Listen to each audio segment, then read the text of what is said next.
So Yeah. I think every organization, whether you're a studio or small distributor, at some point, earlier or later, you get to this point where you have to say, look, we have to find this new solution.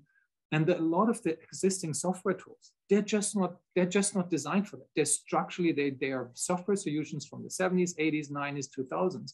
And none of them can handle this volume. None of them are flexible enough to actually generate all these different reports and deal structures that they're changeable on the fly as you need it.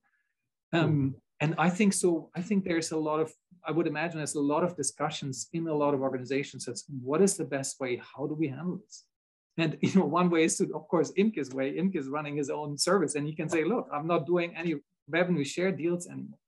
But I think, and that's a good choice, hopefully for him, but that's not the reality that a lot of people find themselves in the industry, because they might have existing contractual obligations, and it might be good business model for their organization and their partners.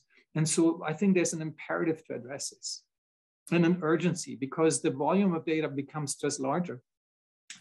From my perspective, I was a CFO, so there's a fiduciary responsibility towards all of the partners that we're reporting to. So you have to get it right. So you have that mandate, but what if your system doesn't keep up with that? So I think it's a very pressing matter.